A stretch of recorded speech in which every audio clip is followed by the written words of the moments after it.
under God, indivisible, with liberty and justice for all. Holy moly. I want that one back. You have a whole collection. I don't believe we have any agenda changes, correct? No. Okay. So we'll move on to the administrative reports and recommendations. So the superintendent's report. All right, does anybody have questions on the campus instruction report? It's all good to go, right? Like, Good to go. Kelly?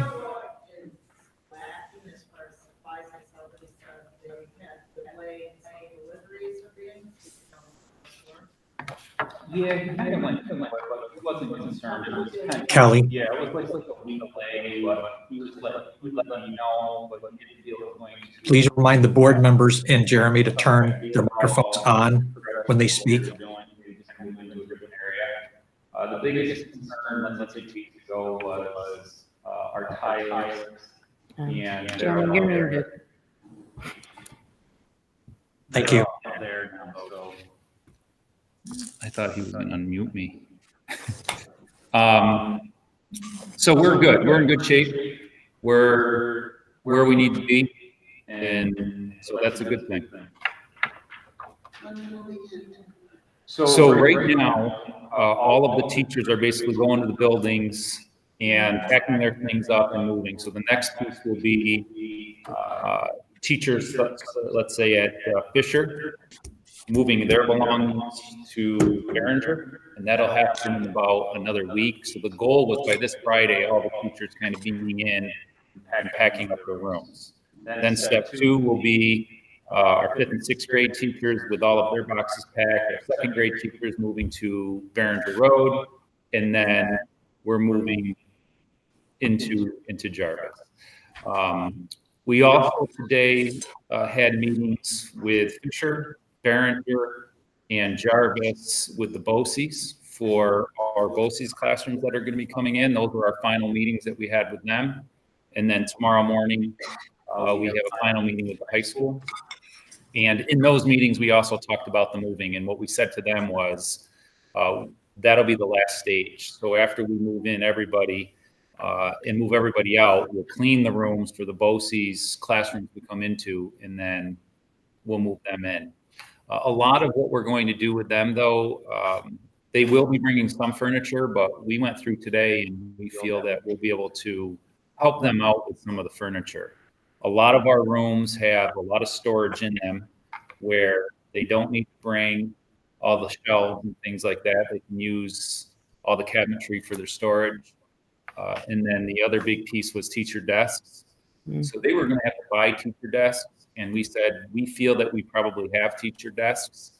And once we really kind of get situated, that's another reason why BOCES will be last, because we'll be able to make sure we have all our stuff together. All the teachers have what they need, and then we'll move the teachers' desks that we have extra into those rooms. Some of the rooms already have them where they're going to be moving into. And then the third issue we talked about was the technology. And they have the ability to bring technology like smart boards and things in, but we feel like with all of our new technology that's coming in and some of the other technology that they currently have that they can move in, we already have in the building. So we'll just move into those rooms, and it will all be already on our network and everything like that. So are they still going into the rooms that were built specifically for them? So yeah, so the principals, I would have thought that maybe potentially we basically had to guarantee them rooms. We didn't have to guarantee them those rooms that were built. But a lot of the teachers are comfortable where they are and they don't necessarily want to get up, pack their stuff, and move. So I said to all of the principals, we are 100% putting people into those rooms. So if our teachers don't want the rooms, then the BOCES are going into the rooms. The configuration of how they were designed was ultimately for the idea that BOCES would be in that room. So it fits them perfectly. And it puts them all together. It allows them to have office space as well alongside the classrooms. It also allows them to have room for their OTs and their PTs right by all of their students.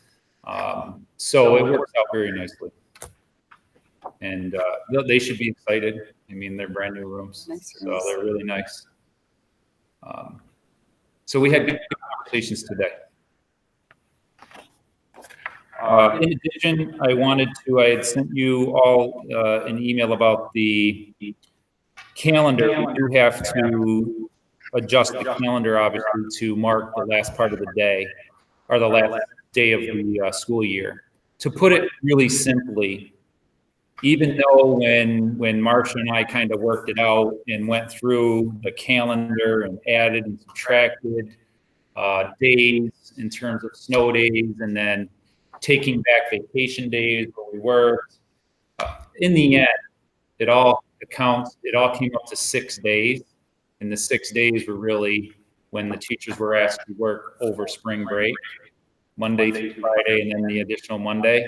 So when you do all the adding and subtracting, it all came to basically 6 days. So when you look at the 25th in the calendar and subtract back 6 days, it ends up being the 17th.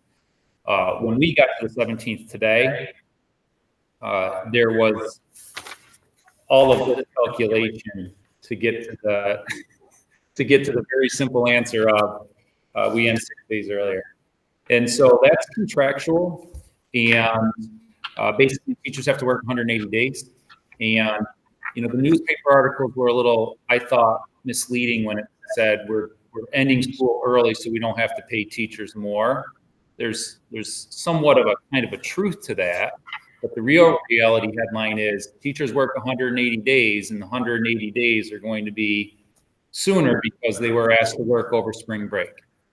And so they're working the same amount of days, they're getting paid for the same amount of days, and we would never in any school year have them work more than 180 days unless they were coming in to do professional development. So I don't know if a community member outside of education reads that. I didn't know if that was going to send the wrong message or not. But. Well, it also goes, all of our funding and aid everything is based on 180 days. So unless the governor plans on. The last big piece would be we're right now not only in the moving.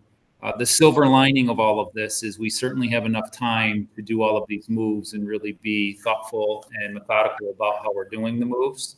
And it's also not a mad dash in like 8 weeks to do it.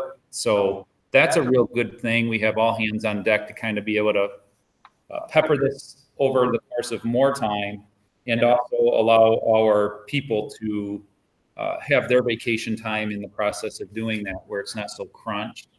Also, the cleaning of the buildings.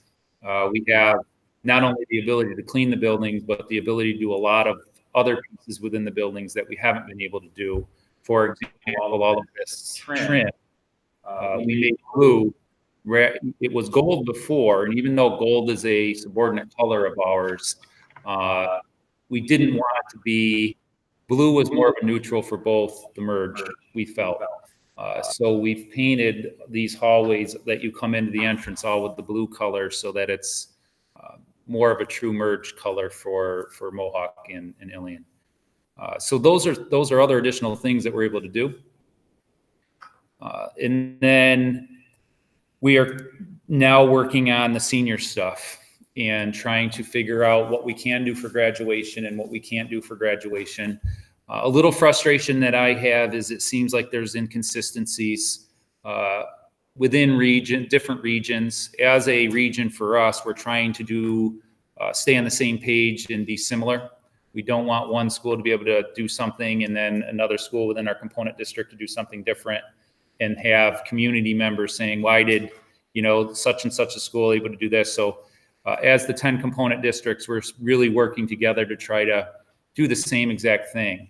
But when you talk outside of our region, my sister is a teacher, and they have a drive-in movie theater right down the road from them, and they are going to do their graduation at a drive-in movie theater, and they're able to do that.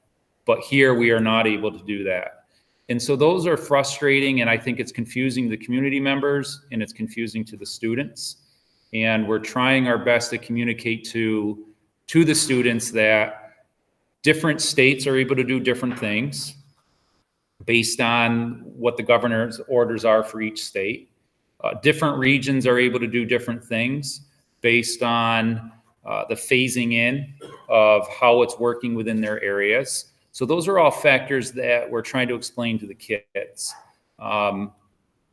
And so we're working through it. We don't want to get the kids hype up and then crush them. And then the other big problem, or I think difficulty piece with this is we may have a plan, and we also have a plan B, and we certainly want it to be plan A. And we could end up getting to a point where midway through June, things go astray and things start going the other direction, and all plans go back to plan B. So that's why we're at this point. We talked at first to the seniors. We put a survey out to the seniors. We got feedback from them, and we were giving them the options. And then we were telling them that option number 1 was not going to work, and it kind of got them upset. And now we're still in conversations with options, and we just want to be careful. We don't want to put them on a roller coaster ride, but we're certainly trying to do the best potential option that would mime what they normally would do. That's what we're trying to make happen. And I know I'm being very vague, and I'm being vague because I don't want this to end up in the paper that we're doing something and then it doesn't happen. But I want to assure you that we are working closely, and Mr. Keeler is on top of this. So that's basically what I have. I don't know if there's any questions from any of you. Lastly, with this calendar change, it ends. We did our prediction off of the 19th.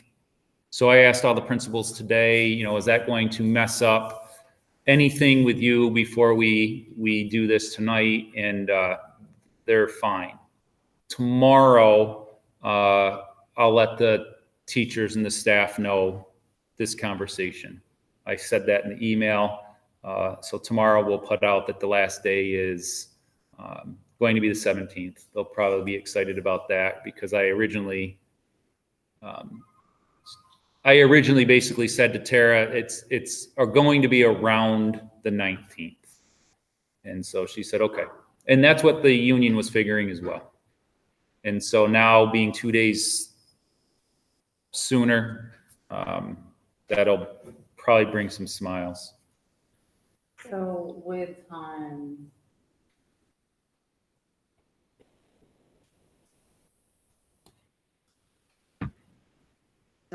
the meals and our obligations according to the executive order, so that will finish out the 17th. So in terms of what Kelly's referring to is continuing to feed the students. We've always fed the students in a summer feeding program, but it was done very, very differently. And the further questions and further guidance that I'm going to need will be me asking the question tomorrow. All the superintendents meet again. And one of my questions will be, can we start talking about how it's going to look with feeding our students in the summertime? If we have to do it the same way, then we will certainly have to pay people to come in to maintain 700 lunches a day. When we've done it in the past with the summer feeding, it was in conjunction when we were also able to do the playground piece, where at Montgomery Playground, we would feed those kids, and then any other kids that would come in to the playground, they didn't have to be part of that rec program. We would also feed kids down at Remington. We also had summer school and things like that going on in some of the buildings, or 12-month programs going on with our special ed students. And so we were feeding children not at the capacity of 700 meals a day. And we were able to do that differently because everyone came to the watering hole rather than us going to them. If we have to still do it the same way, we'll need to start guiding in terms of funding for that. Where's the funding going to come from? Are we going, I don't know how that's all going to work. So Transportation too. And if we have to do use transportation to deliver the meals, basically we're doing exactly what we're doing now. And we would need all the same amount of people doing what we're doing now to do that piece. So more to come.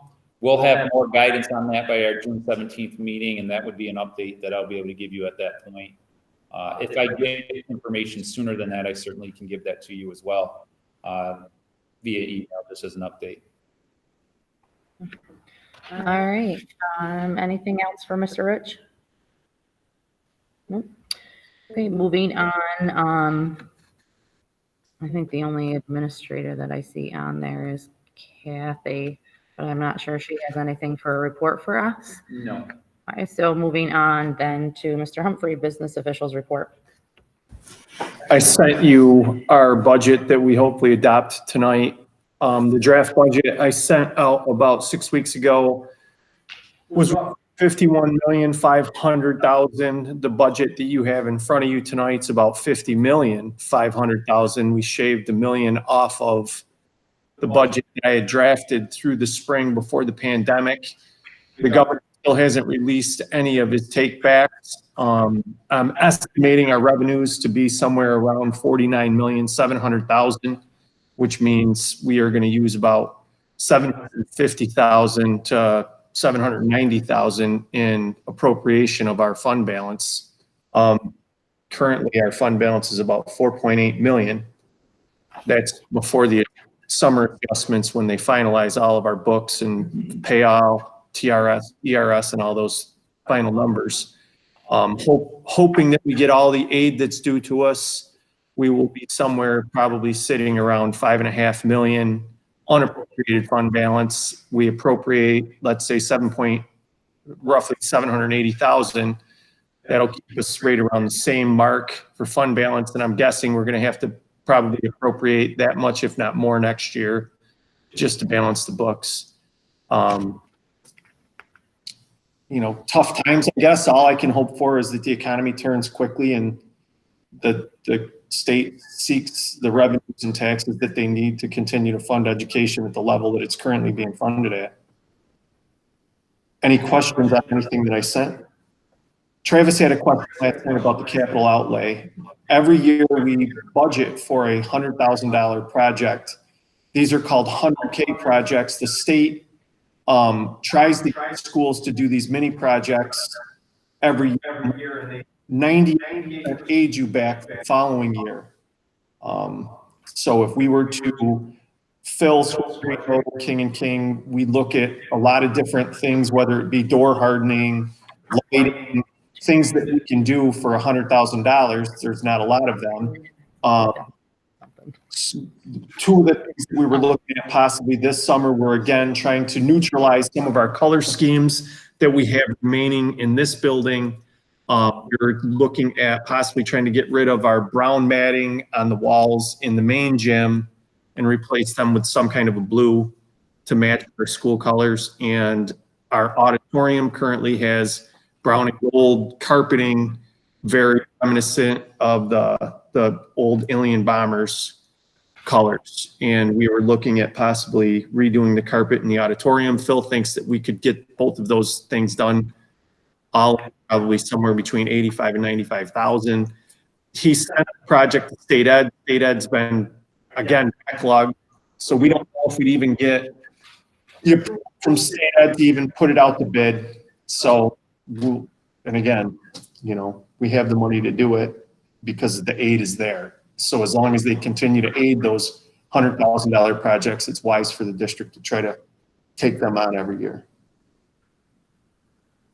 $100,000 doesn't go that far, so a lot of the projects are obviously smaller. There's been talk to try to raise that 250,000 to help with some of these projects. So when you pick a project, it's not a straight up 100,000 because there's a lot of fees that go along that are part of the 100,000.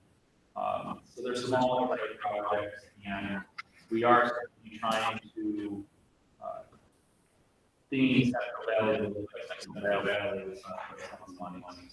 But like the lighting here, the lighting in the auditorium, that was part of the project at one point. The main gym, the small gym, the fitness center, all that would be those Mercury. Yeah. High Areas that certainly are congregation type areas for so that the public can see, where the money is spent. Well,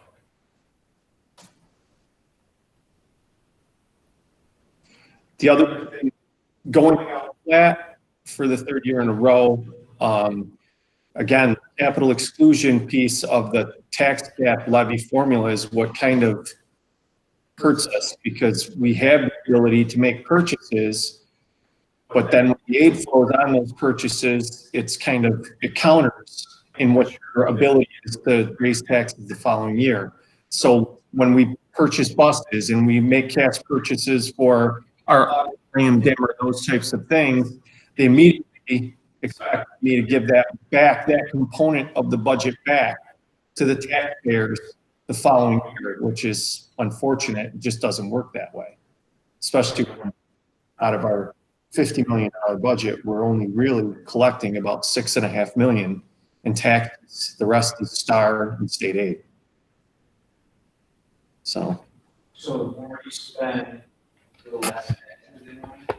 The formula works that way. There's certain things capital exclusion wise that you're going to get paid on in the following year or over the following 15 years.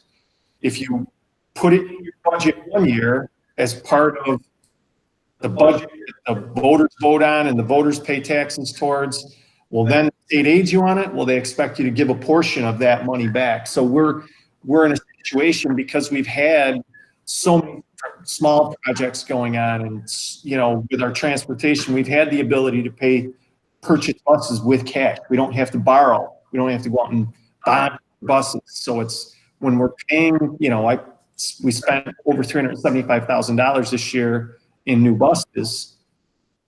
Next year we're going to get aided on that. So they expect me to reduce my budget by a portion of that money that they're aiding us on. So, and that's just the nuance of the formula. So we're not buying many buses this year.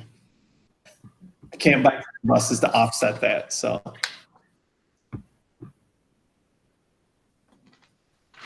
And anything I can try to help people understand about some of the materials that I'd sent. I think I sent the 3-part budget. I sent our draft budget. Hopefully we'll adopt that tonight. I will get all the materials ready for the budget presentation. The report card's really only about 5 lines that I have to fill in tomorrow morning, and then we're all set. Are we still going to send a mailer out? You need to unmute yourself. Oh, you are. Go ahead. The budget flyer will go out just like normal. Okay. Yep. So that will be probably sometime by the end of next week. You finalize that today, so that'll go out normal. Can you clarify the mailer and how people can get their ballots? Is everyone getting them? What? So we tried to we took the guidance from what we were getting from attorneys, and our guidance, since we don't have a registration of, let's say, voters that come in, we do the poll registration when they come in and they write in the book. Over the last 4 years was the recommendation. So we took the last 4 years of people who signed into the book, and Marcia was the one who did this.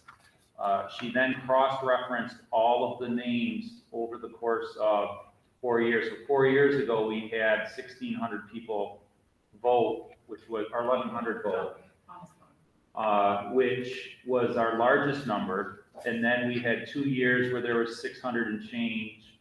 And then the last year we had 252. So we cross-referenced that with the idea that we would hit every different person. So then that created a new list. And then with the postcard that went home, that we already received home, on it and on our website, it basically says, look, this is how it was created. If you feel that you should have gotten a ballot and you did not, you need to contact Marcia. Our attorney said we need to put it not only in the postcard, but also on the flyer that we'll get next week, as well as on the website, just kind of plaster that everywhere. And that's basically how it will go down. I'm a good example. So I had a daughter who turned 18. She's not on any of the, any of those. She's never voted prior to. And she will vote, let's say this year. So I will request, which I've already done, additional ballot to be sent to my house. So of the people that we identified, 2 ballots will go home. And then if they need additional or they only need 1, then no. It will be per household, it will be per person who's logged in or per person who would technically be paying for it, or just resident. Okay. It will say Kelly Rowland, current resident, so Kelly Rowland moved to Rowland in person, and then they have to sign off saying that they basically qualify defendant.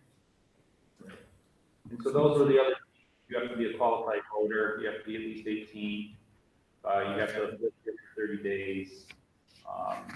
Now, what happens, like, because I had 2 kids that moved out within the year, and I know they voted at other elections, so most likely their ballots are going to come to my house. So you're actually going to be sending 2 that don't need to be sent. Should people be telling you that they are out of the district, or? They could, you could send them back. I mean, this is, The best thing is the email, so we have a written log. Okay. So they're all. I think Jamie, Kelly, I think I already got Dan. Yeah. And they're both gone now, so one's in Utica, one's in Little Falls, so they're out of Email us because for future votes.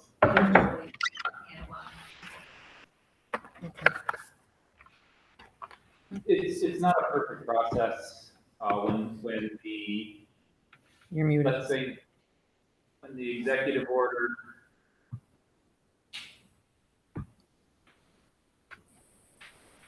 So before, just Kyle's sending a message. I don't know if you guys can all see that too, but just make sure that you have to unmute. Kyle doesn't have the ability to unmute yourself. So if you mute you before you speak, you have to unmute yourself. Gotcha. He can mute you. So it's not a perfect process, but it's a process that I have to give Marsha credit for, and Jim, and Kyle. There's been a lot of trying to figure out how to make it work. And with the guidance that we had, we took that, and further guidance from attorneys, and then to get all of the envelopes and make sure we had everything. There was a lot that went down. Jim made a special trip to Rochester just to pick up envelopes. Mark has been diligently working through lists, and certainly it won't be perfect in the end, but I feel we've done our due diligence to make sure that those voters that have voted are going to get their ballots. Well, that is very much appreciative, because I can't imagine the daunting task of having to rifle through those ledgers. So, and Jim taking a special drive out. Hopefully it wasn't a rainy day. Hopefully it wasn't a rainy day. There was, some sun was shining and maybe got some color. I don't know.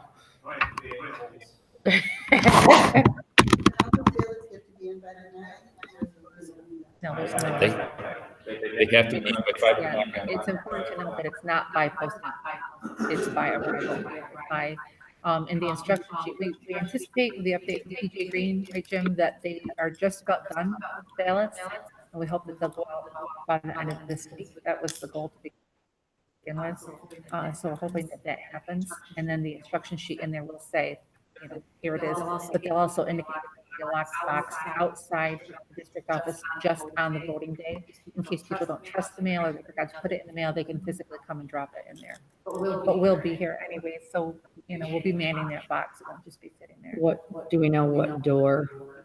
The district office entrance, and it's clear on the instructions, so, that it's the library of entrance. Perfect. We have had some people email in saying, I saw the postal card and I don't think think I voted, or I don't think my husband voted. So we've been able to check all of those. We've added about 16 to the list. So overall, tentatively, we're sending out 1663 ballots this week. And then, yep. Are there any talks like with the state or other schools in figuring out how to do this digitally? Like, you know what I mean? Yeah, I can tell you right now, it's been a key for us as superintendent, and, and, you know, as a candidate, superintendent, and then almost every day, or every other day is with all the ESs, for example, yesterday with the interim commissioner, if there were any, let's say, conversations about that, it would have streamed through her to us by now, because we've been. Yeah, and I don't necessarily mean like this year, but moving forward, it seems like there could be an easier system to reach people. What they do with, there's some different things happening with different elections coming up, what they'll do with the presidential election. So there'll be some different things going on within the next 6 months. All right. Anything else for Mr. Humphrey? No? All right, so does anyone have anything for the board discussion? If you do, just make sure that you unmute yourself.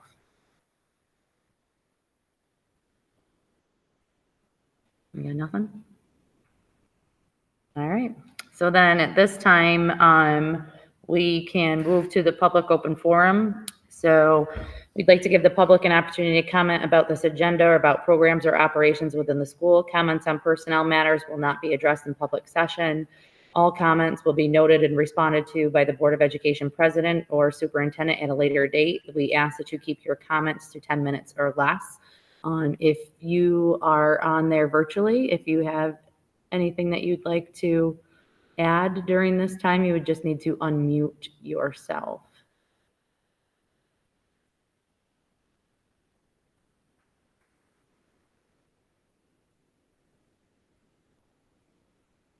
Sounds like we're good to go then.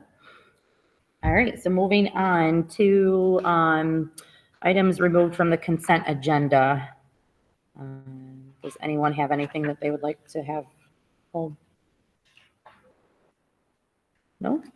All right, then I need a motion to approve the consent agenda, capital A through capital E.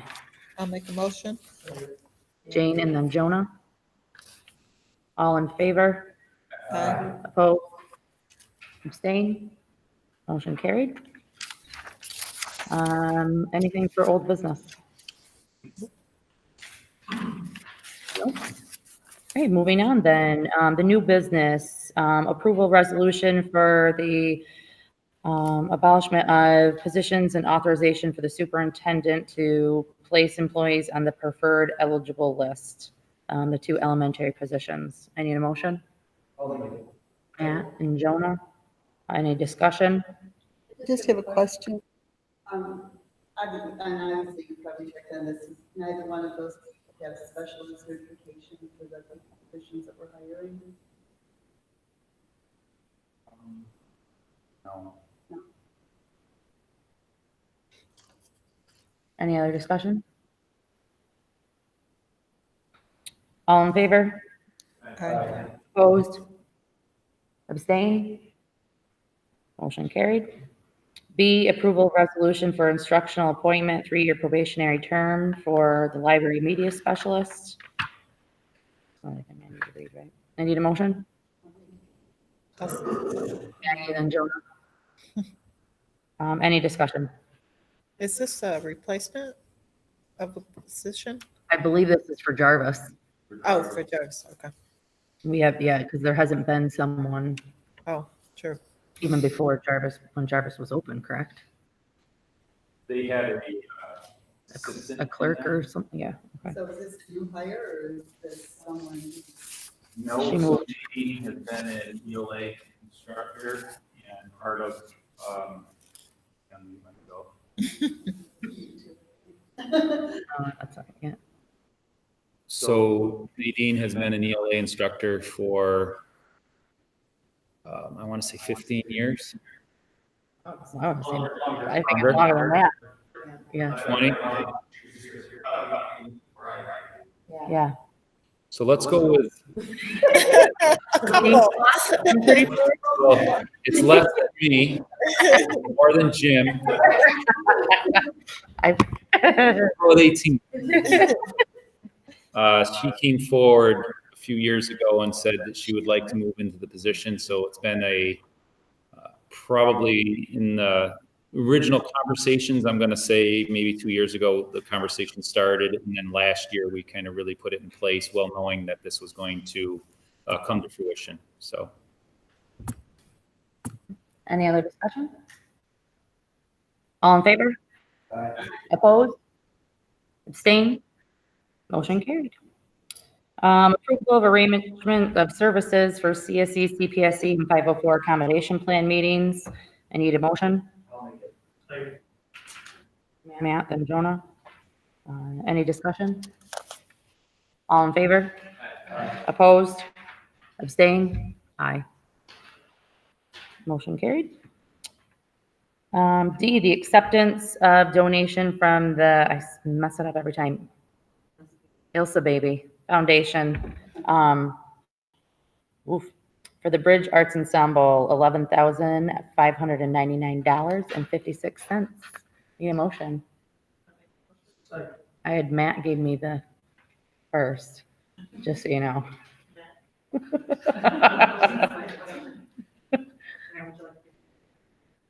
We'll give that to James. Any discussion? That what? Yes. Yeah, these are the programs that happen in all of the buildings. I think that's There's typically more than what we usually get. I think. You understand how the whole process works. There's a Yeah. donor that left money, and then these artists travel from school to school, putting on a show, and they will come and put on a show in each of our buildings. And then the high school students, they also work with the high school students on another occasion. Oh, that's So it's a pretty cool process. And I know that the kids enjoy the shows, and they always ask for feedback as well in terms of, how are the shows received, and they You're change it not. up every year. You're muted. I don't know why it keeps muting it back, Because Kyle's muting you. but he can't unmute me. Right. Got it. Kyle, I'm trying. It's sorry. Are we going to be able to have assemblies?